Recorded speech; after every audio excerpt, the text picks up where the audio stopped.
Claudia, don't look now, but this immigration bill is falling apart, and if it keeps up like this, it's going to fall apart for Republicans, too. Welcome, everyone. I'm Louie Gohmert. Glad to have you. Well, it looks like the Grand Old Party has a civil war on its hands. Let's just say the conservatives are not buying into immigration reform that conservative Republican senators say they should. Among them, Representative Louie Gohmert of the fine state of Texas. Congressman, you're not too keen on this, but it seems to be causing a substantial divide. Where do you stand on this? Well, the fact is, we could agree on an immigration bill, but we have to have border security first. 80 plus, I think, percent of the American people, over 60% of Hispanic adults, they all agree you've got to have border security before when Marco any kind of immigration bill. I'm sorry, sir, but when Marco Rubio says there is that provision in here and it does have teeth in it, and you're not going to be, or that is Republicans hoodwinked like they were in 1986 when Ronald Reagan offered something like this, you say what? I say I love Marco Rubio. You got to love that naive, trusting spirit. He's just such a really sweet guy in the nicest sense of the word. He really believes that this administration is going to all of a sudden, out of the blue, start securing the border when they won't even enforce their own Obamacare that they passed without any Republicans. So I have a resolution, and Neil, it just says, with all the whereases, the things they haven't done, that the border's got to be secured. So resolved, the House is not going to pass any immigration bill until such time as the southern border is secured as confirmed by the 4 border states.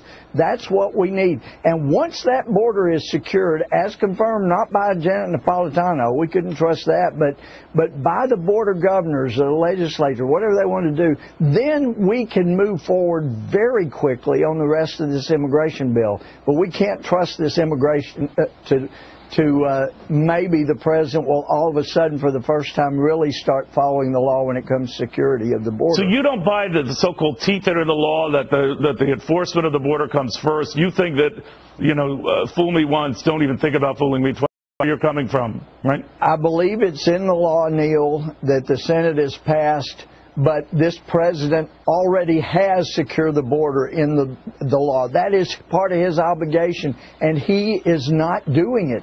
I mean, the Border Patrol, the patrolmen themselves, their unions, I mean, for heaven's sake, they're saying that it's increased 3 to 5 times. We're not catching but a fraction of them, regardless of what Secretary Napolitano says about 84, 87%. They're not catching a fraction of them, and of the people that are coming in. And it's the most scary part are what are termed OTMs, the other than Mexican.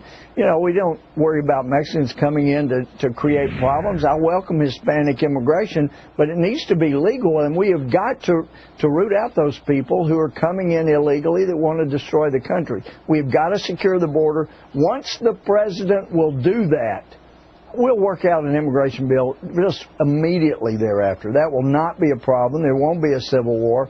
But I really regret we've got. But you would rather no bill than this bill, and if it comes hell or high water and it's this bill or nothing, you would just say, well, then nothing. No, I want a bill, and I will agree on a bill, but not until the border's secured, because until the border's secured, we're enhancing and increasing and aggravating the problem. We're not fixing anything. We're making it far worse. Even under the conservative CBO scoring, they said it's going to add, the Senate bill will add millions more on top of the ones we're already going to give amnesty to. So this is not a fix they're proposing. It's going to exacerbate the problem. So our solution: secure the border. You don't need any more laws to do it. You've already ignored those. I mean, there were billions spent for a virtual fence. This administration said, no, we're not going to do that, and they just canceled it. You just don't believe them. You won't support it. All right, Congressman, thank you very, very much. Thank you, Neil. So that's what it comes down to.